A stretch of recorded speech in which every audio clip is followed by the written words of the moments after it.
on this computer. Adelante, estamos en sus manos.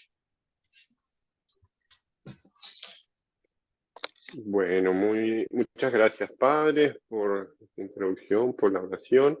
Buenos días para todos, hermanos. Un gusto poder compartir en esta mañana con ustedes. Bueno, la idea es compartir un poco sobre lo que el Padre me ha pedido, pero ojalá también esto sea después motivado para dialogar un poco, ¿no? De lo que surja, sea de dudas, consultas, propuestas, que no sea solo un monólogo, ¿no? Bien, la idea hoy es compartir sobre los 5 instrumentos de la espiritualidad comunitaria, me gusta llamarlo a mí, y ahora les cuento por qué. A ver si se ve ahí el compartir pantalla. Sí. Perfecto. Bien, creo que esta presentación nos puede ayudar un poquito a ir siguiendo el tema. Esto es un tema ligado a el carisma de la unidad, a la espiritualidad de la unidad, esta herencia que nosotros como obra, como carisma nuevo, recibimos del carisma de la unidad, del movimiento de los focolares. Ese carisma, esa espiritualidad que es netamente comunitaria, es de familia. Y eso está muy impregnado en nuestro carisma, lo hemos hecho muy propio. Y esta espiritualidad, esta forma de vivir la espiritualidad, este camino hacia Dios en familia, en comunidad, tiene o Kiara, mejor dicho, Kiara, ¿no? Inspirada por Dios, nos propone algunos instrumentos, herramientas, para vivir eso juntos. Y decía que me gusta más comunitaria porque muchas veces lo he escuchado hablar y yo también hablaba de espiritualidad colectiva. Y hace poquito, creo que fue una focolarina que me dijo, Hugo, es más bonito, suena mejor o queda mejor comunitaria que colectiva. ¿Sí? Y me pareció interesante porque pensando en el significado real de la palabra colectivo, simplemente es, bueno, que es un grupo o varias personas, pero no necesariamente una comunidad. ¿Sí? Una comunidad implica que haya vínculos, que haya amor recíproco, no simplemente que sea un grupo de personas, ¿no? Por eso me parece más bonito hablar de espiritualidad comunitaria. ¿Sí? ¿A qué llamamos espiritualidad comunitaria? Lo que muchas veces se habla de como espiritualidad colectiva, que lo van a escuchar así, como les decía. Es una espiritualidad que, bueno, fue inspirada por Dios a Chiara Lubich, que fue la fundadora del movimiento de los focolares. Me parece que ustedes ya en estos días ya han tenido algún tema ligado a lo que es el carisma de la unidad, ya tienen idea. Y se trata de, bueno, hacer un camino de espiritualidad, un camino de acercamiento a Dios en unidad, en familia, ¿no? Viviendo aquello de que todos sean uno, ese deseo de Jesús, ese testamento de Jesús. ¿Sí?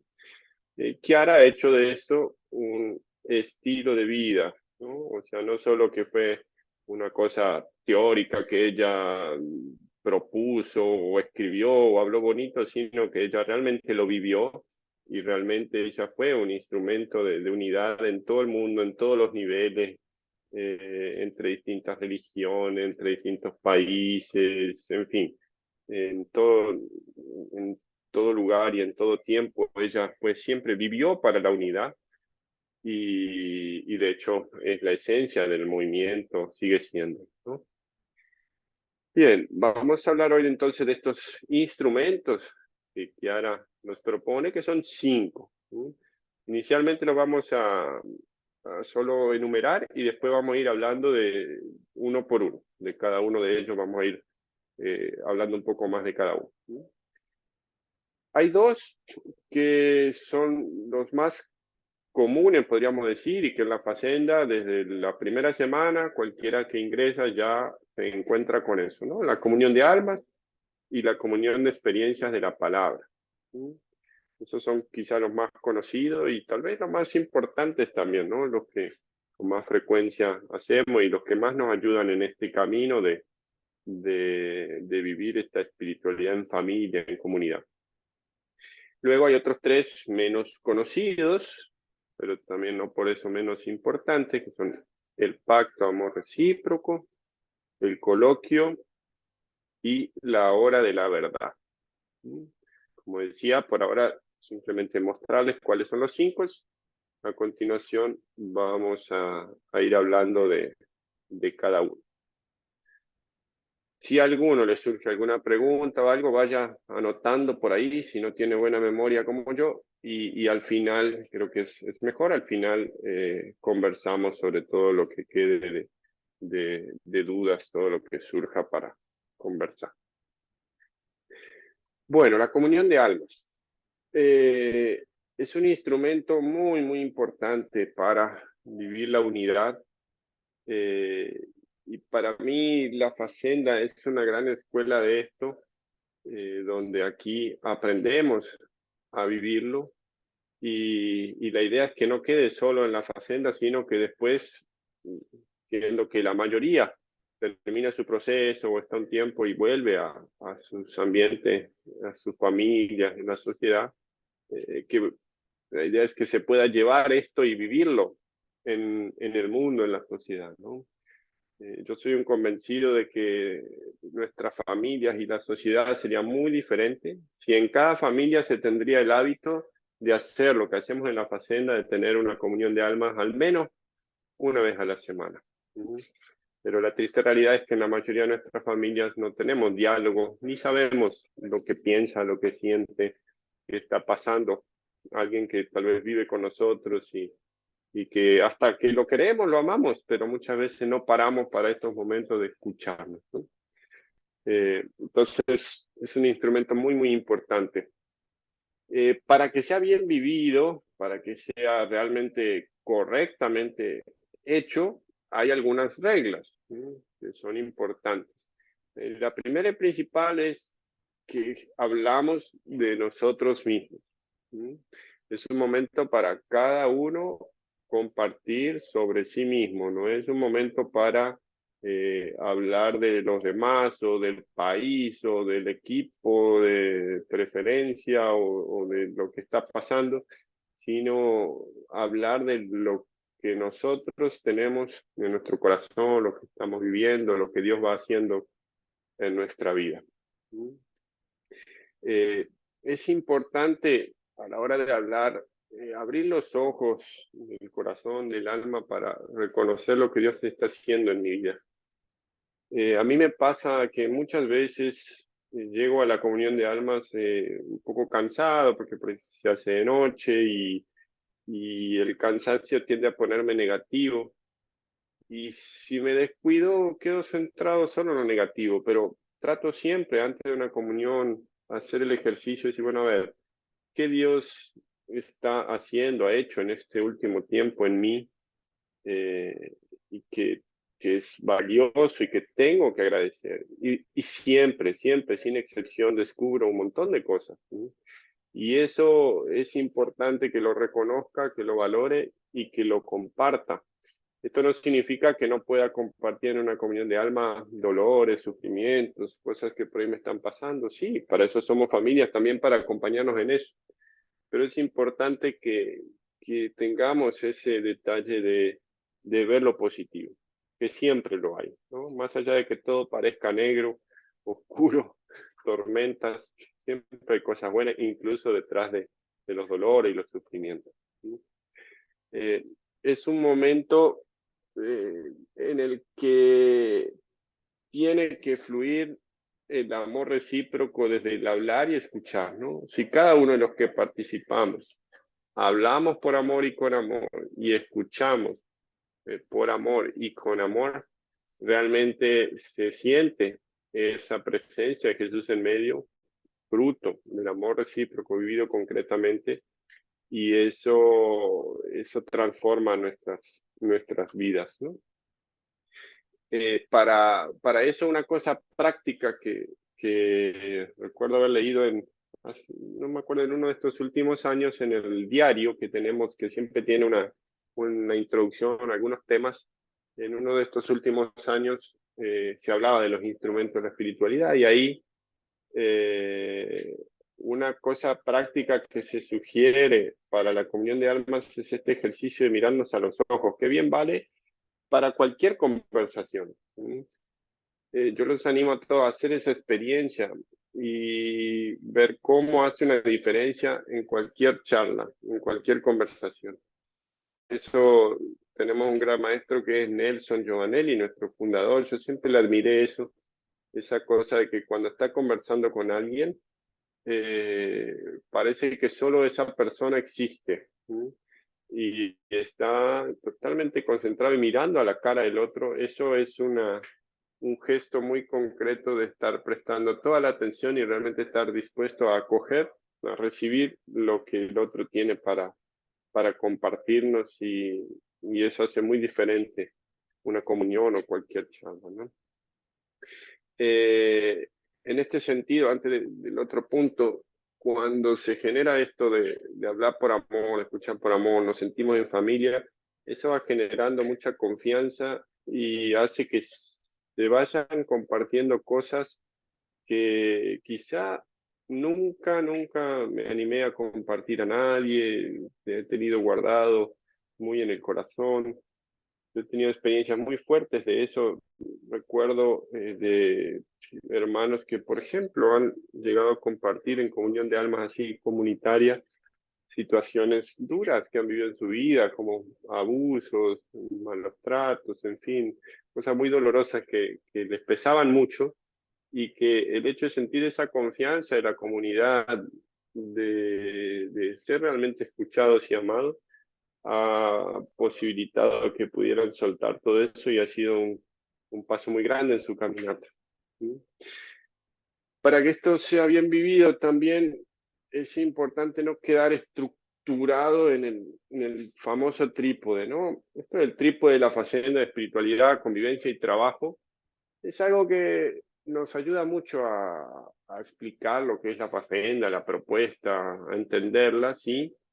Pero yo percibo que muchas veces en las comuniones de alma eh, se explica, sobre todo a los hermanos nuevos, de una forma, se trata de explicar de una forma sencilla, ¿no? Decir, bueno, en la comunión se comparte cómo estoy en cada uno de los puntos, el trípode, y eso lleva a que la comunión se convierte como un informe, ¿no? Decir, bueno, espiritualidad estoy así, convivencia estoy así, trabajo estoy así. Y en realidad, el alma no es una cosa estructurada por sectores, y eso es muy propio de nosotros los hombres también, ¿no? Que somos bien cuadraditos y estructurados.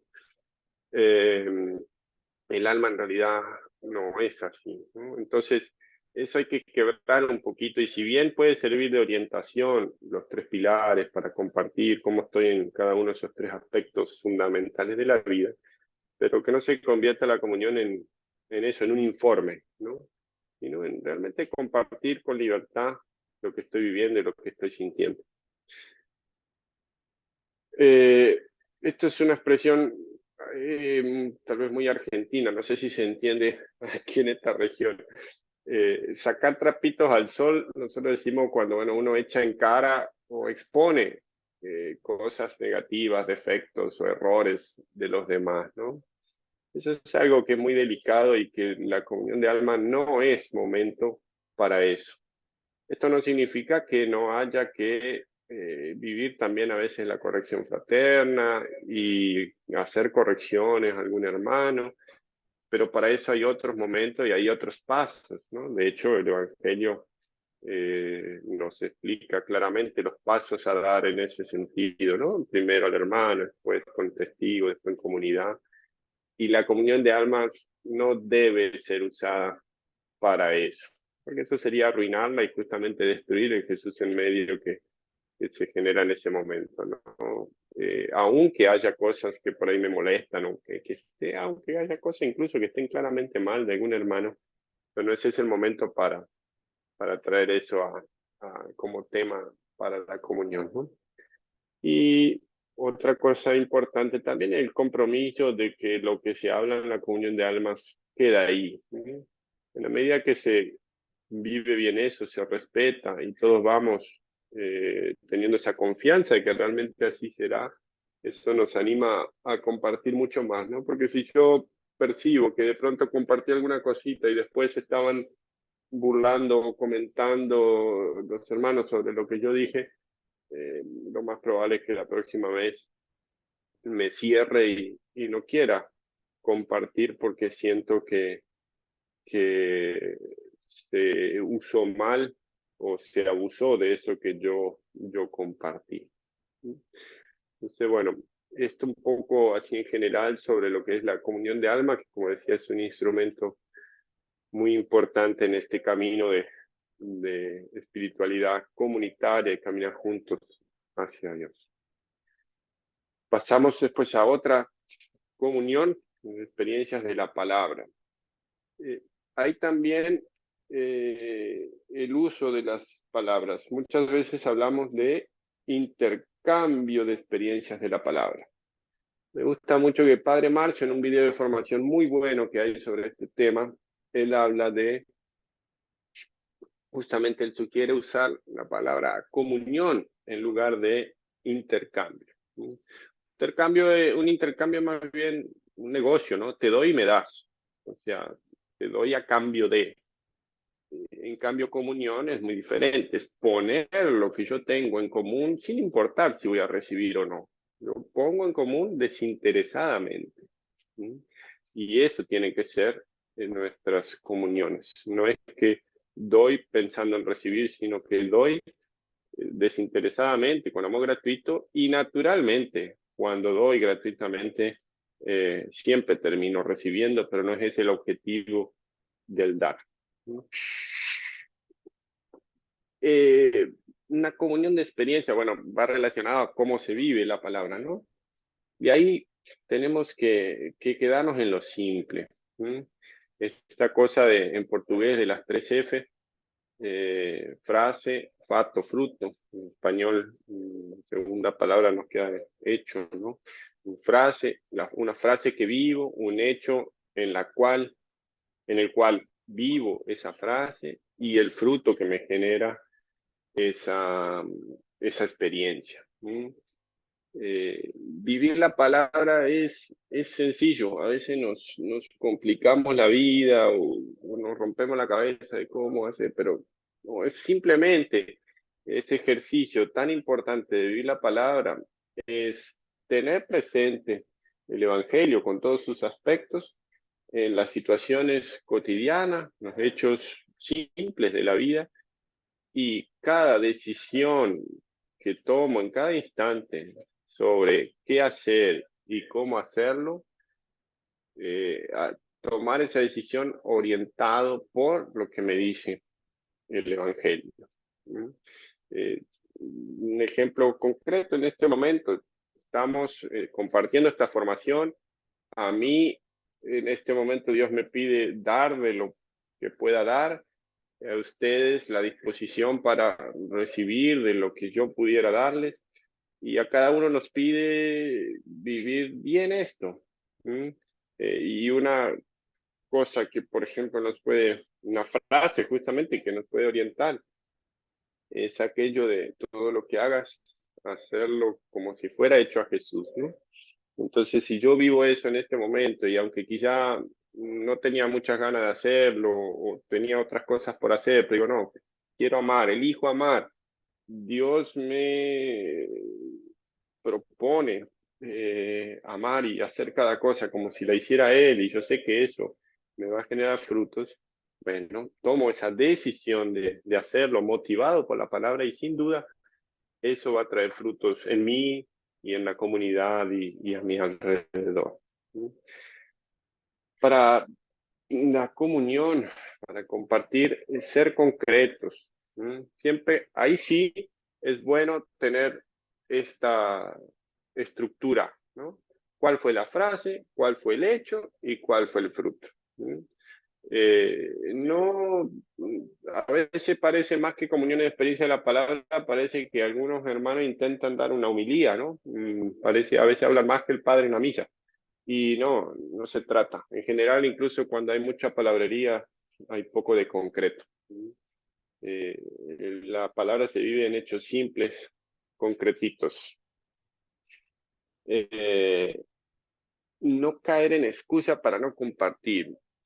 A ver, una excusa típica, ¿no? Para no compartir experiencia de la palabra, sino es que el Evangelio dice que no sepa tu mano izquierda lo que hace tu derecha. Lo hago para Dios y no para gloria, y no para hacer decir que yo hago. Eso está bien, sí, eso es Evangelio. Pero ¿qué sucede? El detalle importante es que la comunión de experiencia de la palabra no es motivada para hacer alarde o mostrar lo que yo hago, sino para compartir con los hermanos sobre todo los frutos que Dios me da por las experiencias que puedo hacer de la palabra. El enfoque es que debo compartir para gloria de Dios y no para gloria mía. ¿Mm? Y esa es la motivación y eso genera que en comunidad unos a otros justamente nos animamos a vivir la palabra porque compartimos y vemos si esos frutos, si tales frutos se dieron en un hermano o a partir de una experiencia de un hermano, a mí me genera la pregunta de, bueno, si fue para él, ¿por qué no conmigo? De hecho, a mí me ha ayudado muchas experiencias escuchadas de otros hermanos, me ha ayudado a lanzarme a vivir lo mismo o algo parecido, a veces situaciones similares porque bueno, si él pudo y él recibió esos frutos, se generaron esos frutos, porque yo no? ¿Mm? Entonces, de eso se trata, no es para gloria personal, sino para gloria de Dios, ¿no? Eh, otra cosa también que para que sea realmente una comunión de experiencias concretas de la palabra, eh, una experiencia concreta es cuando en el momento en que sucedieron las cosas, tuve en cuenta la frase, el evangelio, la palabra y actué en función de eso. ¿Mm? No que después de un hecho cualquiera dije, ah, sí, porque tal palabra conecta con eso, aplica ahí y armo el discurso y eso comparto. ¿Mm?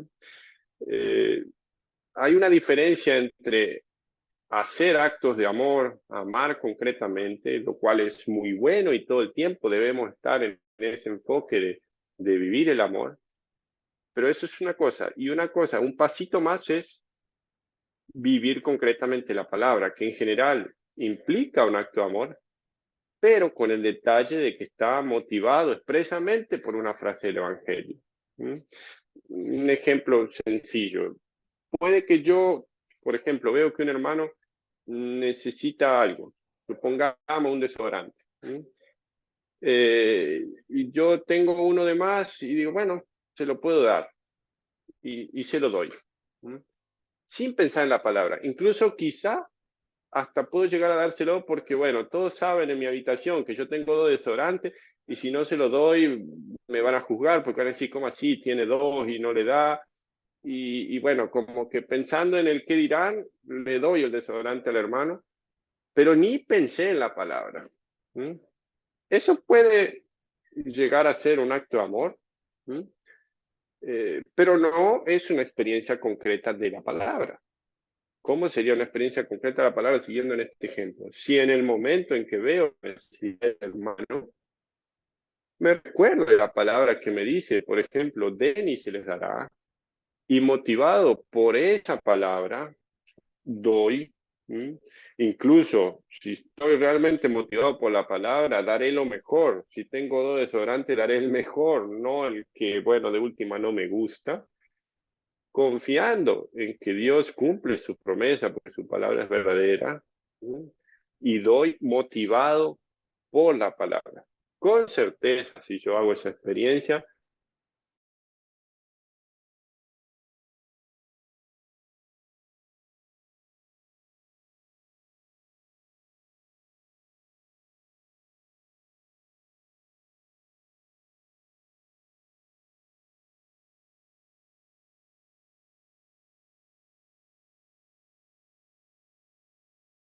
Hubo un problemita aquí. A ver, volvamos.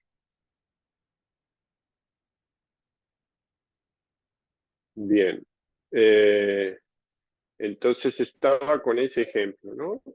Si hago lo que hago motivado por la palabra, sin duda, Dios dará frutos a partir de eso. Y esa, siguiendo con ese ejemplo, de Denis se les dará, yo creo que esa es una de las palabras en que más concretamente llegan los frutos y prácticamente siempre muy rápido, ¿no? Dios no se deja ganar en generosidad y nos sorprende con la velocidad de la respuesta cuando damos. Bien. Eh, no compartir lo que pueda dejar mal al otro. A veces hay experiencias de la palabra que incluso siendo experiencias concretas del Evangelio, eh, el compartirlas en un momento de comunidad puede hacer que alguien se sienta mal, se sienta expuesto. Y si ese es el caso, es mejor no compartir, aunque sea una experiencia concreta. ¿Mm? Supongamos que tuve una dificultad con un hermano y yo en mi corazón logré perdonar, porque decido vivir la palabra que me exige perdonar, ¿no? Y yo tengo paz y tranquilidad. Pero si el otro todavía tiene dificultad conmigo o las cosas todavía no se llegó a la reconciliación, puede que compartir esa experiencia haga que el otro se sienta expuesto, acusado, se sienta mal, que no se genere Jesús en medio, ¿no? Entonces, cuando se dan ese tipo de situaciones, ese tipo de experiencias, es mejor no compartirla en ese momento. Distinto a que si ya se avanzó en ese proceso de perdón de los dos lados, si se avanzó en la reconciliación, ahí sí puede llegar a ser una experiencia muy valiosa para compartir, para justamente dar testimonio de eso que Dios hizo en nuestras vidas, nuestras experiencias a partir de vivir el perdón. ¿Sí? Pero bueno, eso es un discernimiento que hay que hacer ante cada experiencia. Recomendarle hacerlo diariamente. Eso, hay facendas en las que está el hábito de hacer una comunión de experiencias semanal. Eso, bueno, depende de cada responsable, de cada comunidad. En mi experiencia, es muy bueno hacerlo diariamente. En las facendas en que yo he estado últimamente, siempre hemos hecho la experiencia de hacerlo después de la cena, cada día, y realmente es muy bueno para mantenernos constantemente en este ejercicio. Pero aunque quizá en la comunidad en que estoy no se haga comunitariamente todos los días, yo puedo personalmente todo el tiempo compartir experiencias con algún hermano, con quien sea, que encuentre por ahí, que sea tema de conversación también las experiencias de la palabra, ¿no? A veces hablamos de tantas tonteras, tanta cosa de hombre viejo, tantas aventuras que hicimos y que estamos ahí removiendo el pasado y no nos hace nada bien. Sería muy diferente nuestra experiencia de cambio real si hablaríamos más de experiencias de la palabra, ¿no? Vividas y también ver juntos cómo podemos vivir la palabra. ¿Sí? Y una cosa que Frei Hans ha venido recomendando muchas veces en el último tiempo es la experiencia de hacer el diario, de escribir, ¿no? Eso por ahí es difícil para muchos y hablo por mí por primero, ¿no? Hacer el ejercicio, tomarse el tiempo y escribir, pero yo logré hacerlo un tiempo. Ahora, para ser sincero, lo he perdido, pero un tiempo lo he logrado hacer y realmente ha sido muy bueno. ¿Sí? En la correría cotidiana, por ahí me cuesta sacar ese tiempo para eso, pero en los tiempos en que lo he hecho, realmente era muy bueno y lo recomiendo mucho, ¿no? Bueno, yo tengo preparado un resumencito que ahora no nos vamos a detener sobre eso, pero después les comparto a los responsables y para los que les interese se lo pueden imprimir y quizá les puede ayudar, les puede servir. Un breve resumen de esto, de qué se trata esto de vivir la palabra y compartir experiencias. Bueno, pasemos al pacto de amor recíproco, que es el siguiente instrumento que tenemos por aquí. Básicamente consiste en bueno, un pacto es un compromiso, ¿no? que se hace, y básicamente el compromiso de dar la vida unos por otros. Esto no necesariamente significa dar la vida físicamente, o sea, de morir físicamente, en algún caso puede darse, pero mayormente no se llega a eso, ¿no? Pero es dar la vida en el sentido de morir a mis deseos, mis prioridades, mis intenciones, mis ideas, para dejar espacio a los demás, ¿no? Ese es esencialmente el compromiso, ese pacto de amor recíproco, ¿no? Fue un paso que Chiara hizo con sus primeras compañeras, que generó un fuerte Jesús en medio, que después hizo justamente crecer mucho la obra en todo el mundo. Y bueno, nuestros fundadores también dieron esos pasos desde el comienzo y se renueva todo el tiempo. Este instrumento permite vivir aquella promesa de Jesús que nos dice, donde dos o tres estén reunidos en medio nuestro, estén reunidos en mi nombre, yo estoy en medio de ellos, ¿no? Fruto de ese amor recíproco es que surge la presencia de Jesús en medio, que es el que hace todo en realidad, ¿no? A través de nosotros, pero es él el que hace. Y este instrumento es el primer paso para entrar formalmente en la familia de la esperanza, ¿no? La familia de la esperanza es esta asociación, o sea, canónicamente, digamos, la iglesia tiene algunas cosas como para tener cierto orden, cierta estructura, cierta formalidad, y bueno, como parte de eso, nosotros los que sentimos el llamado a vivir este carisma, vamos dando pasos de ingreso y profundización de la vivencia en él, en la familia de la esperanza. Es toda una secuencia de pasos, de compromiso gradual que se van dando. Y el primer paso es justamente esto del pacto de amor recíproco, que es el compromiso de amor recíproco entre todos los miembros. Vamos al siguiente, que es el coloquio. Básicamente es una especie de comunión de almas, parecido a la comunión de almas, pero el detalle es que el coloquio es orientado al acompañamiento y por eso en general se hace personal, solo entre dos personas, ¿no? Todos tenemos algún responsable o guía espiritual, alguien con más experiencia o más camino en esta espiritualidad y que nos puede orientar. Y es bueno siempre que tengamos a alguien referente y ojalá es siempre recomendable que sea una persona en particular con la que yo tenga más referencia, o sea, que sea una persona que me vaya conociendo virtudes y defectos para poder ayudarme a crecer justamente, ¿no? Porque en la medida que me va conociendo realmente me puede ayudar mejor, ¿no? Y el coloquio es orientado a eso, ¿no? A tener ese vínculo, esa comunión con alguien que me ayuda en el camino, en el camino espiritual, en el camino de cambio de vida, en el caso de la Facenda, ¿no? Para que realmente dé frutos en mí, es importante, bueno, primero ser sincero, ¿no? Realmente ser sincero, transparente, compartir con sinceridad todo lo que estoy viviendo y lo que tengo en el corazón.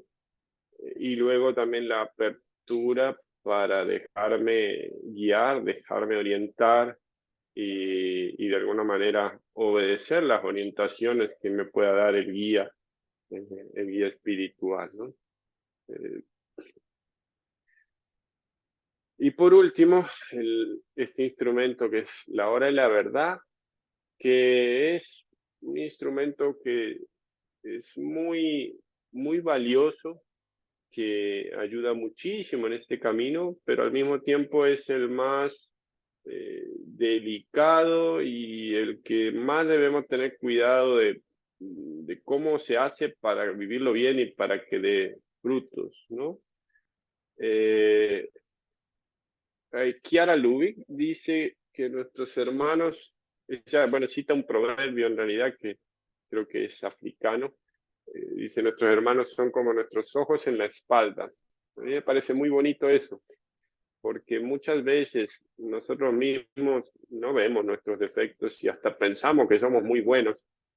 Y sin embargo, nuestros hermanos, sobre todo aquellos con los que convivimos más estrechamente, sí ven nuestros errores y defectos que por ahí ni nos damos cuenta, ¿no? Entonces es muy bueno tener esa apertura para dejar que nuestros hermanos con caridad, con amor, nos ayuden a ver cosas para mejorar, ¿sí? Y no solo las cosas para mejorar, sino también que nos ayuden a reconocer lo bueno que hay en nosotros para cuidarlo y profundizarlo y potenciarlo. Porque a veces también nos pasa que nos sentimos eh, muy malos o inútiles o que todo lo hacemos mal y en realidad no es así. Y nuestros hermanos nos pueden ayudar también a ver todo lo bueno que hay en nosotros, todo lo que Dios nos regala y tenemos, ¿no? Como decía, este es un instrumento difícil y exigente, pero que da muchos frutos, ¿no? A mí me gusta compartir en este momento un videíto que les voy a compartir donde Chiara misma explica de qué se trata esto de la hora de la verdad y cómo vivirla bien. Incluso yo acostumbro usar mucho ese video siempre antes de hacer un momento de hora de la verdad. Acostumbro volver a ver ese video porque me parece muy claro y muy bueno para vivir bien este momento. Entonces voy a mandar ahora.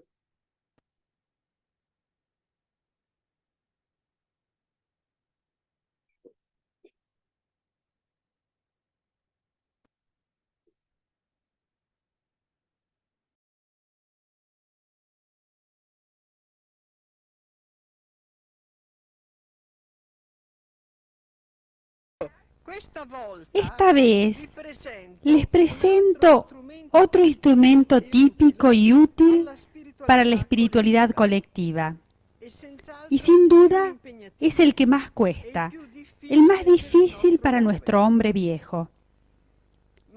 Pero ya que la medida con la que queremos amar al prójimo es hasta dar la vida, pienso que se puede poner en práctica. Se trata de la hora de la verdad. Esta, aunque sea muy distinta, nos recuerda una práctica que se usaba entre los primeros cristianos. Ellos, deseosos de perfección para perseverar, amando a Jesús y amando a los hermanos en quienes tenían absoluta confianza, llegaban incluso a confesarse los unos a los otros sus propios pecados. Aquí se trata de otra cosa. Los pecados nosotros se los decimos a los confesores, pero por la caridad que también cultivamos hacia nuestros semejantes y por el deseo de contribuir a santificarlos con nosotros, nos comprometemos a ofrecerles con amor lo que hemos podido observar en ellos de negativo y positivo. Es algo exigente, pero sirve mucho en el Santo Viaje. En el movimiento se acostumbraba a ponerle en práctica desde los primeros tiempos y tenemos una impresión muy buena de ella. El hecho es que un hermano puede ser realmente útil al otro, así como una mano sabe lavar a la otra. Recuerdo a propósito de esto un proverbio africano que dice: el hermano es como un ojo que tenemos detrás. Quiere decir que el hermano ve lo que nosotros no vemos. Habrá que reunirse en un grupo no demasiado numeroso, por ejemplo, en un focolar, o en un núcleo, o en una unidad Yen, en una unidad Gens, o en una pequeña comunidad, etc. Para que dé frutos, habrá que disponer de tiempo y hacerla con calma. Tendrá que estar presente un responsable como moderador, para confirmar o corregir lo que se diga. Será oportuno, ante todo, que se renueve el pacto entre todos, para que todo se desarrolle solo en el amor pleno. ¿Y con qué estado de ánimo deberá disponerse el que se expone al juicio fraterno de los demás? Tendrá que pensar siempre que es un siervo inútil e infiel, que es nada, porque cada uno es eso ante Dios. Así no se turbará ni se exaltará por lo que se le diga. Luego se sorteará uno del grupo, y bajo la guía del moderador, cada hermano dirá algún defecto de quien fue elegido, alguna imperfección, alguna pequeña cosa negativa que le parece haber visto en él.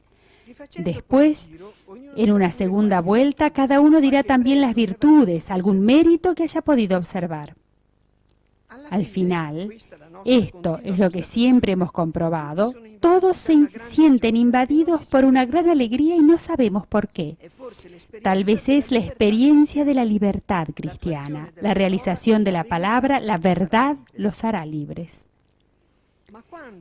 Es oportuno hacerla de vez en cuando. Por ejemplo, 2 veces al año, o para quien está más comprometido en el movimiento, una vez al mes. Puede hacerse durante un retiro o un congreso. La hora de la verdad es una especie de tratamiento de belleza espiritual, y así como se aplica en un rostro un cosmético que quita las impurezas y vuelve la piel más tersa y brinda bienestar, algo así puede suceder con nuestras almas. La hora de la verdad es una auténtica bendición en nuestra carrera hacia la santidad. Procuremos en el momento oportuno de ponerla en práctica con alegría. Dios ama a quien da con alegría.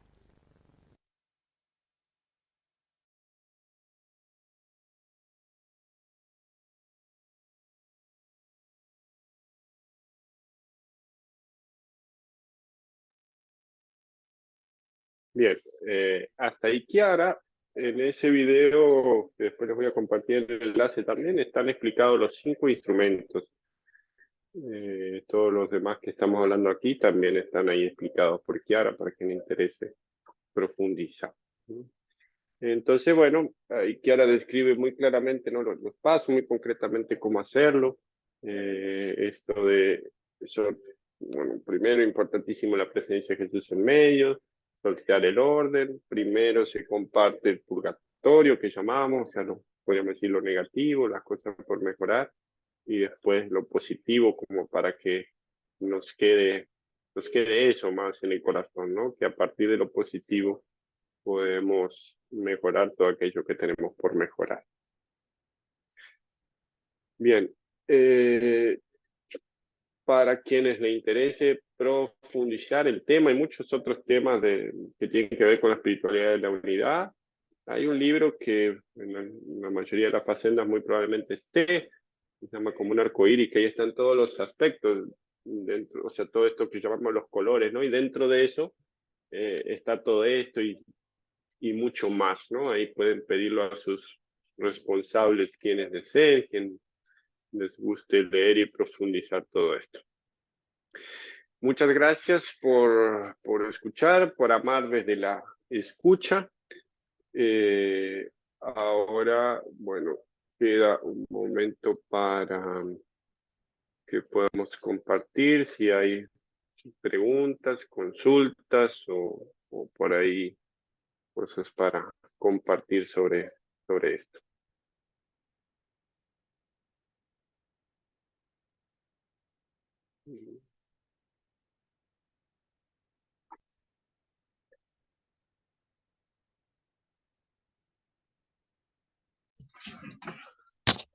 Buenos días. Buenos días, Hugo. Mi nombre es Buenos Héctor. días. Mi nombre es Buenos días, Héctor. Héctor. Soy de Ocotlán, Jalisco, y tengo ya 7 meses aquí en la Facenda.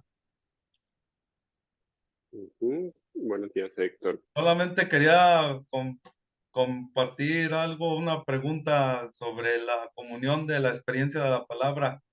Un punto que no mencionaron ahí, el por qué o para qué nos piden que sea escrita. Eso es lo que quiero saber, por qué nos piden que la escribamos como un acto de amor, ya que no nos mencionaron de ahí en el punto de que sea escrita. Bien, Sí, de hecho yo mencionaba al final la recomendación de hacer diario de experiencias de la palabra. ¿M? Eh, el hecho de escribir, por un lado, nos ayuda a afirmar las cosas, ¿no? Cuando uno estudia, por ejemplo, escribir ayuda muchísimo. Y una cosa que me parece muy buena, concretamente en esto de las experiencias de la palabra, de escribir, de ir haciendo un diario, es que uno va haciendo un poco como una historia de su recuperación, de su cambio, en el caso de lo que están haciendo el año, ¿no? Y es muy bonito después volver atrás y ver cómo uno ha podido ir progresando en este camino. ¿Mm? Incluso yo he tenido épocas en las que también por ahí escribía así experiencias o hacía una especie de diario. Y es bonito volver a leer y ver cómo algo que quizá era muy difícil en aquel momento y me parecía casi imposible, con el tiempo y con la madurez que Dios le va dando a uno, ya tiene otra importancia y eso lo ayuda a ver cómo uno va progresando, ¿no? En ese sentido me parece que es bueno el ejercicio de escribir. ¿M?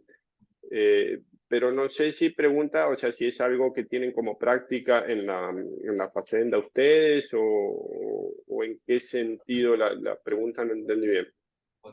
Sí, así practicamos eso aquí, es que la escribamos diariamente, Ujú, pues cuando hagamos un acto de amor, que la escribamos.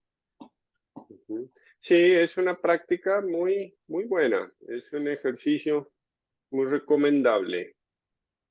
Ujú. Muchas gracias. Con Buen día. gusto. ¿Alguien más quiere compartir algo de comunión, de almas, de experiencia, alguna duda? Explica muy bien. Micrófono, por favor. Sí, se puede. Buenos días, soy Mario Mendoza de Atitlán, 5 meses en la Facenda. En el momento que estaba explicando el pacto de amor recíproco, empezó a fallar mucho la red y casi no le entendí mayor cosa. Si fuera posible dar una pequeña síntesis de lo que habló puntual para tomar nota. Gracias. Ok, Mario. El pacto amor recíproco es básicamente un compromiso de eso, de amor recíproco, de dar la vida uno por los otros. ¿M?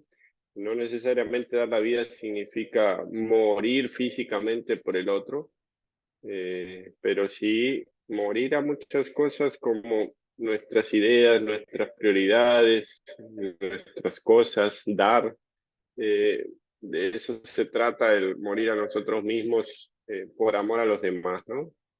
Y eso lleva a generar la presencia de Jesús en medio y que al fin y al cabo sea Él el que hace todo en nuestras comunidades y en la obra toda, ¿no?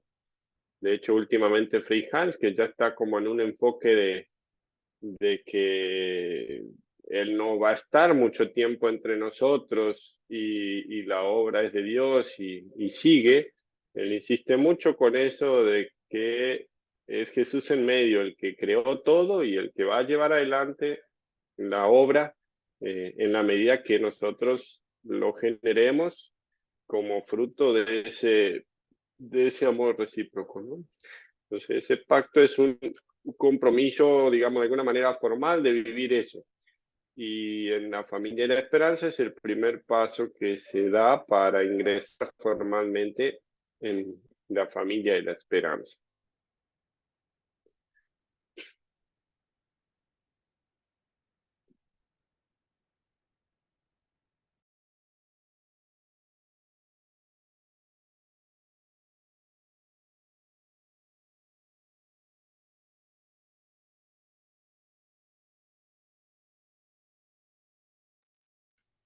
Bueno, ¿hay alguien más que le gustaría compartir algo, preguntar? Si no, podemos hacer el cierre. Ahí viene un hermano.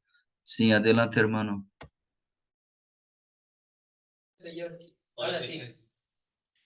Muy buenos días. Mi nombre es Jorge. Buenos días. Mi nombre es Jorge. Mañana cumplo 6 meses de estar en la Facenda. Yo traté la manera de hacer un texto de todo lo que se vivía sobre el amor recíproco. Dentro de todo lo que es la Facenda, o sea, la amistad que uno pueda tener con los amigos o hermanos, ¿qué se puede hacer cuando hay mucho egoísmo con la persona o la persona no manifiesta un amor que uno le está dando o le está hablando de buena manera, pero el hermano está como puyando y puyando y puyando a que uno no haga las cosas como son, sino que como que él quiere que se hagan las cosas como él quiere? Entonces, ¿qué pasaría o qué podría hacer en el amor recíproco si ese choque hay siempre? ¿Qué podría yo hacer o se podría hacer si no es que yo estoy diciendo esa palabra solamente yo o hay otros que puedan compartir esa palabra? Porque el amor recíproco se entiende que yo tengo que tener amor hacia la otra persona. Pero si yo le explico con amor y la otra persona no entiende y está achacando cada rato, ¿qué se podría hacer? Es nada más mi pregunta. La pregunta del millón. Sí, la pregunta del millón. Eh, A ver, sí, ese es un tema muy interesante y desafiante, ¿no? ¿Qué sucede? Cuando hablamos de amor recíproco, es cuando ya llegamos a un nivel en que justamente el amor fluye, ¿no? Recíproco quiere decir que va y que viene, o sea, que está, supongamos, entre dos, que está entre las dos partes. ¿Sí? Eso es el ideal y eso es la meta, pero para llegar a eso tenemos una limitación. Cada uno de nosotros solo puede controlar y elegir lo que hacemos nosotros mismos. No podemos forzar ni obligar a nadie a amar, ni podemos cambiar a la otra persona. ¿Mm? Pero, ¿qué sucede? Hay una frase que a mí me gusta mucho, fue el lema de la fiesta de todo el año, de los 30 años de la Facenda, ya hace 10 años, en 2013. Es una frase de San Juan de la Cruz que dice, donde no hay amor, coloca amor y vas a encontrar. ¿Mm? ¿Qué significa esto? Si yo, donde siento que no hay amor, supongamos un hermano con el que tengo dificultad y siento que no ama y que está mal o que quizás siempre está negativo y todo, pero si yo me esfuerzo por dar amor desinteresadamente y seguir amando, incluso a veces llegando al punto de tener que vivir aquello de ama a tu enemigo, reza por los que te persiguen, tarde o temprano ese amor sembrado gratuitamente eh, generará algo en el hermano y lo transformará. A veces implica años, mucha perseverancia, pero tarde o temprano llega. Lo importante es que no nos desanimemos y hay una frase de Kiara, también una meditación muy cortita de Kiara que por acá tengo, también les puedo compartir, donde ella habla de que en el amor es importante que entendamos que lo importante es amar. No importa si recibimos o no amor. ¿Sí? En realidad lo que nos da la mayor alegría, paz interior es amar gratuitamente, desinteresadamente. Claro, sin duda que cuando se da el amor recíproco, o sea, cuando doy amor y también recibo, eso es como el ideal y es hermoso lo que se vive y siempre buscamos eso. ¿Sí? Pero, como decía al comienzo, eso no está bajo nuestro control. No podemos decidir qué hace o qué no hace el otro. Sí podemos decidir lo que hacemos nosotros, ¿no? Y no hay que dejar de sembrar. Tarde o temprano las respuestas llegan cuando Dios quiera y no cuando nosotros querramos, ¿no? Y mientras tanto, mientras sentimos que somos nosotros nomás los que amamos, que no hay respuesta, que parece que no tiene sentido, es oportunidad de crecimiento para nosotros. ¿no? Una cosa que ayuda mucho para perseverar es tomar conciencia de que cada hermano con el que tengo dificultad y quizá me cuesta el relacionamiento, verlo como una oportunidad que Dios me da para mi crecimiento.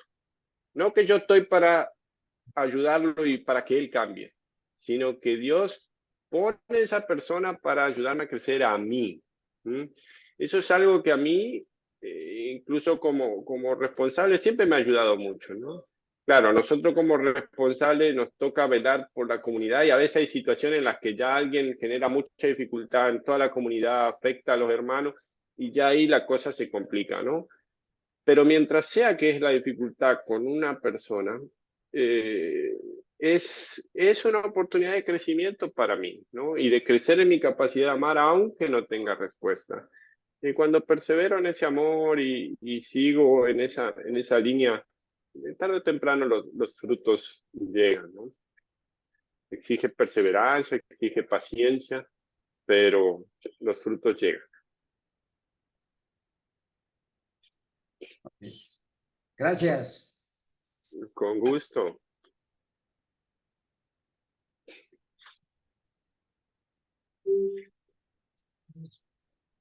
Muy bien. No sé si alguien más.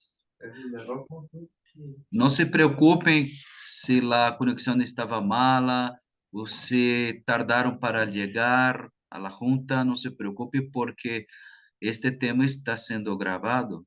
Entonces después voy a subir el video y ustedes después con sus encargados pueden mirar las partes que les faltó, también que les faltaron. Muy bien, gracias Hugo por su tiempo, por su amor concreto. Estaba comentando aquí con los muchachos aquí de Guadalajara, que de hecho fue un tema muy provechoso y muy concreto.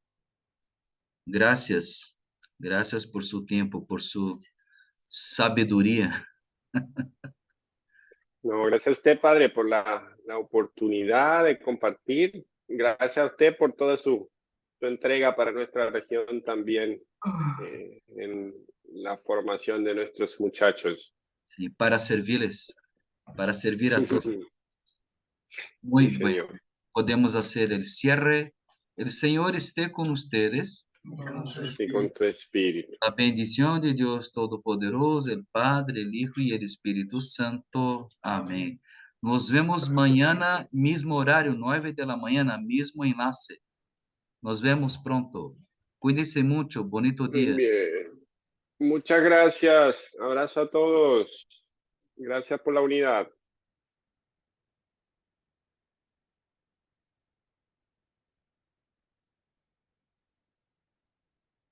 Colombiano, juiciosos, ¿eh?